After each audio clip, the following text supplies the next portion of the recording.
Authentic news 19 में आपका स्वागत है। आइए देखते हैं आज की न्यूज। ನಾಯಿತರ ಬಾಂಧವರಿಗೆಲ್ಲ ನಮಸ್ಕಾರಗಳು. ಇವತ್ತು ಕಾರ ಹುಣ್ಣಿಮೆ ಇರುತ್ತದೆ. ಕಾರ ಹುಣ್ಣಿಮೆ ವಿಶೇಷತೆ ಅಂದ್ರೆ ಹಿಂದೆ ಯಜ್ಞೆ ಮಾಡುವಾಗ ಶಿವನಲ್ಲಿ ಎಲ್ಲಾ ರಾಕ್ಷಸರು ಬಂದು ಕಾಟ ಕೊಡುವಂತ ಸಮಯದಲ್ಲಿ ಎಲ್ಲರೂ ಆ ಕಾಟವನ್ನು ತಾಳಲು ಶಿವನೆಲ್ಲ ಮೊರೆ ಹೋದಾಗ ಶಿವ ಏನಂದ ನಂದಿಯನ್ನ ಕಳಿಸ್ಕೊಡ್ತೀನಿ, ಆ ನಂದಿನ ಕಳಿಸ್ಕೊಟ್ಟಾಗ ನಿಮ್ಮ ಎಲ್ಲ ದೇವಾನ ದೇವತೆಗಳ ರಕ್ಷಣೆ ಮಾಡ್ತಾನಂತ ಹೇಳಿದಾಗ ಆ ರಾಕ್ಷಸರು ಬಂದು ಯಜ್ಞೆ ಮಾಡುವ ಸಮಯದಲ್ಲಿ ತೊಂದರೆ ಕೊಡುವಾಗ ನಂದಿ ಹೋಗಿ ತನ್ನ ಕೊಂಬಿನಿಂದ ಇರಿದು ಬಿಟ್ಟು ಅವರ ಕರಳುಗಳನ್ನ ತನ್ನ ಕೊಂಬಿನಲ್ಲಿ ಹಾಕೊಂಡ್ಕೊಂಡ ಆ ಕೊಂಬಿನಲ್ಲಿ ನಾವು ಇವತ್ತು ಕೋಡ್ಬಳೆಯಾಗಿ ಹಾಕ್ತಾ ಇರ್ತೇವೆ. ಆ ಕರಳುಗಳನ್ನ ಕರಳಂತ ಹಾಕಿದೇವಲ್ಲ ಅದನ್ನ ಕರಿ ಅಂತ ಆಚರಿಸ್ತಾ ಇದ್ದೇವೆ.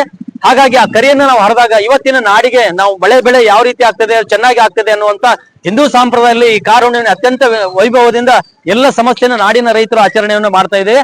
ಹಾಗಾಗಿ ಇವತ್ತಿನ ಈ ಮನುಕುಲಕ್ಕೆ ಬೆಳೆ ಇಲ್ಲದೆ ಇದ್ರೆ ಯಾರು ಏನಾಗಲ್ಲ. ದೇಶದ ಬವಣೆ ಆಹಾರ ನೀಡಬೇಕು, ಎಲ್ಲ ಬವಣೆ ನೀಗಿರ್ಬೇಕಂದ್ರ ಈ ಬಸವಣ್ಣನ ಆರಾಧನೆ ಪೂಜೆ ನಾವು ಮಾಡ್ಲೇಬೇಕು. ಅದಕ್ಕೆ ನಾವು ಕಾರ ಹುಣ್ಣಿಮೆ ಅತ್ಯಂತ ವೈಭವದಿಂದ ಈಗ ಜಂಗ್ಲಿಪೇಟೆ ಹಳೆ ಹುಬ್ಬಳ್ಳಿಯ ವಿಶೇಷತೆ ಅಂದ್ರೆ ಜಂಗ್ಲಿಪೇಟೆಯಲ್ಲಿ ಕಾರ ಹುಣ್ಣಿಮೆ ಆಚರಿಸ್ತಿದೆ. ಎಲ್ಲರಿಗೂ ಒಳ್ಳೇದಾಗ್ಲಿ ಅಂತ ಈ ಕಾರ ಹುಣ್ಣಿಮೆ ಹಬ್ಬದ ಶುಭಾಶಯನ್ನು ಹೇಳ್ತಾ, ನಮ್ಮ ಹೆಸರು ರಾಮಚಂದ್ರ ಭಟ್ಟಿ ಅಂತೇಳಿ, ಅಣ್ಣವರು ಶಿವಾನಂದ್ ಅವರು. ಹೀಗಾಗಿ ಎಲ್ಲ ಹಿರಿಯರು ಕೂಡ ಇಲ್ಲಿ ಆಚರಣೆ ಮಾಡ್ಕೊಂಡು ಈಗನ್ನ ಆಚರಣೆ ಕರಿ ಹುಣ್ಣಿಮೆ ಮಾಡಿದ್ವಿ. ಧನ್ಯವಾದ. मुहर्रम डिलक्स पैकेज सिर्फ 84,999 में आज ही बुक करें। लिमरा टूर्स, कस्बा पेट मेन रोड, होल्ड डुबली से।